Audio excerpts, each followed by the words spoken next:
ముందుగా నాకు జన్మనిచ్చిన నా తల్లిదండ్రులకి, నాకు విద్యాబుద్ధులు నేర్పినటువంటి నా గురువులకి, ఈరోజు వయసులో కావచ్చు, అనుభవంలో కావచ్చు, చూస్తుంటే అందరూ కూడా నాకంటే పెద్దవాళ్ళు ఉన్నారు. నా ఏజ్, నా టోటల్ ఏజ్ కూడా మీ ఎక్స్పీరియన్స్ కూడా అనిపిస్తుంది నాకు. సో మీలాంటి గొప్ప వాళ్ళందరి ముందు మాట్లాడే జ్ఞానాన్ని ప్రసాదించిన మా గురువు శ్రీ గంప నాగేశ్వరరావు గారికి, మరియు నాకు ఈ ట్రైనింగ్ ఫీల్డ్ లో విద్యాబుద్ధులు నేర్పించిన ప్రతి ఒక్క గురువుకి నా మనసులో వారి శిరస్సు వంచి వారి పాదాలకు నమస్కరిస్తూ, ఈ అవకాశం ఇచ్చినటువంటి TRF Telangana realtors forum president B Srinivas Reddy గారికి, అరుణ్ కుమార్ గారికి, మరియు టిఆర్ఎఫ్ బృందం అందరికీ, మరియు మీ అందరికీ కూడా నా హృదయపూర్వక నమస్కారం.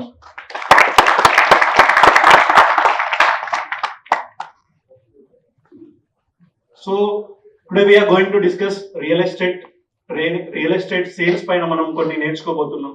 దానికంటే ముందు ఒక 3 months back, around 3 months back ఒక చిన్న ఇన్సిడెంట్ నాకు చాలా ఇన్స్పైర్ చేసిన విషయం మీ అందరితో పంచుకోవాలనిపిస్తుంది ఈరోజు.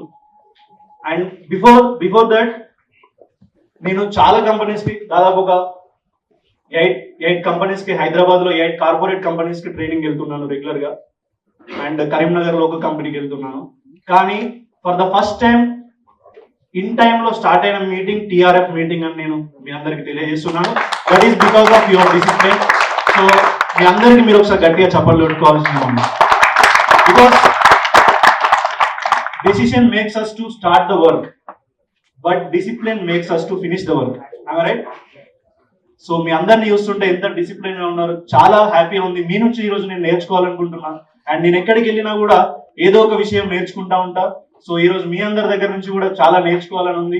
సో ఒక ఇంటరాక్టివ్ సెషన్ ఉండాలని నేను కోరుకుంటున్నా. మీరు అందరు ఎంత ఇంటరాక్ట్ అయితే నేను అంత హ్యాపీగా ఫీల్ అవుతా. And I would like to learn from you. So నేను ఎక్కడికి వెళ్ళినా ఏదో ఒక విషయం నేర్చుకుంటా అని చెప్పినా కదా. సో నేను last year the institute for real estate and education and entrepreneurship అని బెంగళూరులో ఒక ఇన్స్టిట్యూట్ లో నేను ట్రైనింగ్ తీసుకున్నాను ఒక 2 months.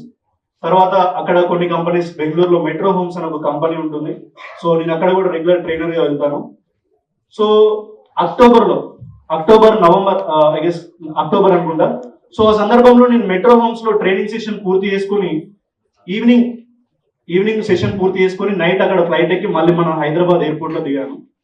దిగిన తర్వాత నేను నల్సార్ యూనివర్సిటీలో స్టూడెంట్ అండి. సార్ చెప్పినట్లుగా I'm a business law student, by passion I'm a trainer.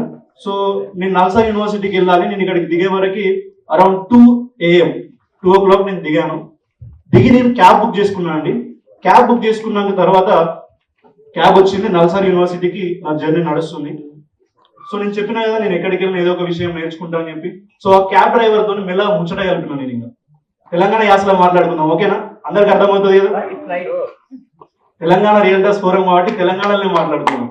ఎందుకంటే మన హార్ట్ నుంచి మాట్లాడాలి, న్యాచురల్ గా మాట్లాడాలి, ఆర్టిఫిషియల్ కాకుండా. సో దట్ నేను మనస్ఫూర్తిగా మాట్లాడాలి అనుకుంటున్నా. ఏదో ఇంగ్లీష్ లో వచ్చిరాని ఇంగ్లీష్ లో కాకుండా, లేకుంటే ఏదో మనకు రాని భాషలో మనం మాట్లాడకుండా మన భాషలో మనం మాట్లాడితే తప్పేమో.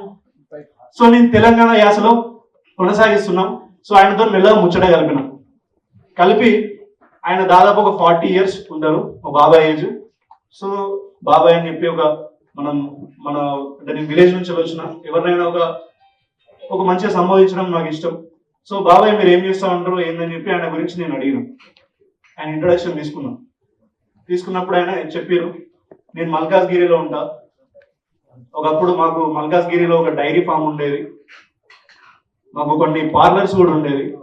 మా అమ్మ నాన్న ఆ డైరీ ఫామ్ పెట్టి వాళ్ళే ఆ బిజినెస్ ని కొనసాగిస్తూ ఉండేది.